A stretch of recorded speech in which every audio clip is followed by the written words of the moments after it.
Hello my friends, may God bless you. So today will be the part 9 of the Bible study sessions of the 4 Gospels. So today we'll be going to start from the Gospel of Matthew chapter 13 verse 24. We will be going to read the parable of the weeds. Please join with me for reading. Jesus told them another parable. The kingdom of heaven is like a man who sowed good seed in his field. But while everyone was sleeping, his enemy came and sowed weeds among the wheat and went away. When the wheat sprouted and formed heads, then the weeds also appeared. The owner's servants came to him and said, "Sir, didn't you sow good seed in your field? Where then did the weeds come from?"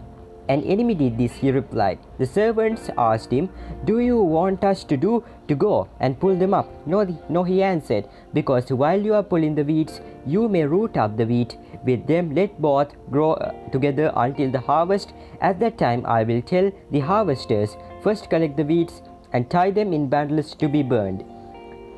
Then gather the wheat and bring it into my barn." And now we'll be going to read the parable of the weeds explained. It is from Matthew chapter 13 verse 36 to 43. Then he left the crowd and went into the house. His disciples came to him and said, "Explain to us the parable of the weeds in the field." He answered, "The one who sowed the good seed is the Son of Man. The one who sowed the good seed is the Son of Man. The field is the world, and the good seed stands for the sons of the kingdom. The weeds are the sons of the evil one, and the enemy who sows them is the devil. The harvest is the end of the age, and the harvesters are angels. As the weeds are pulled up and burned in the fire, so it will be at the end of the age. The Son of Man will send out his angels, and they will weed out of his kingdom everything that causes sin and all who do evil. They will throw them into the fiery furnace, where there will be weeping and gnashing of teeth. Then the righteous will shine like the sun in the kingdom of their Father. He who has ears, let him hear." And now we'll be going to read Matthew chapter 13 verse 31 to 35.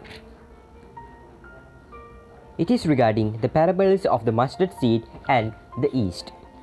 He told them another parable. The kingdom of heaven is like a mustard seed, which a man took and planted in his field. Though it is the smallest of all your seeds, yet when it grows, it is the largest of garden plants and becomes a tree, so that the birds of the air come and perch in its branches. He told them still another parable. The kingdom of heaven is like yeast that a woman took and mixed it into a large amount of flour, until it worked all through our dough. Jesus spoke all these things to the crowd in parables. He did not say anything to them without using a parable, so was fulfilled what was spoken through the prophet.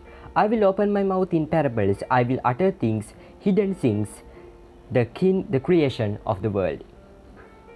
And now we'll be going to read Matthew chapter 13 verse 44 to 52. It is regarding the parable of the hidden treasure and the pearl, and the parable of the net. The kingdom of heaven is like treasure hidden in a field. When a man found it, he hid it again, and then in his joy went and sold all he had and bought that field. Again, the kingdom of heaven is like a merchant who looking for fine pearls. When he found one of great value, he went away and sold everything he had and bought it. And now we'll be going to read the parable of the net. Once again, the kingdom of heaven is like a net that was let down into the lake and caught all kinds of fish. When it was full, the fishermen pulled it up on the shore. Then they sat down and collected the good fish in the baskets, but threw the bad away. This is how it will be at the end of the age. The angels will come and separate the wicked from the righteous and throw them into the fiery furnace, where there will be weeping and gnashing of teeth. "Have you understood all these things?" Jesus asked. "Yes," they replied. He said to them, "Therefore every teacher of the law who has been instructed about the kingdom of heaven is like the owner of a house who brings out of his storeroom new treasures as well as salt."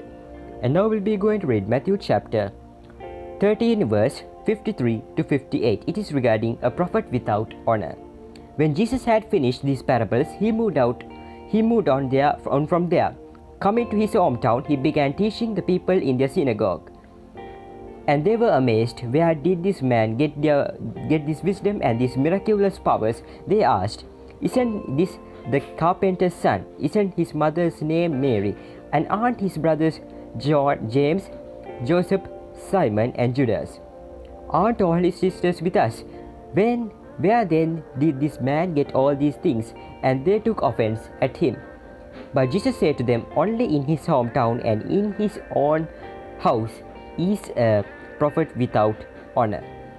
And he did not do many miracles there because of their lack of faith.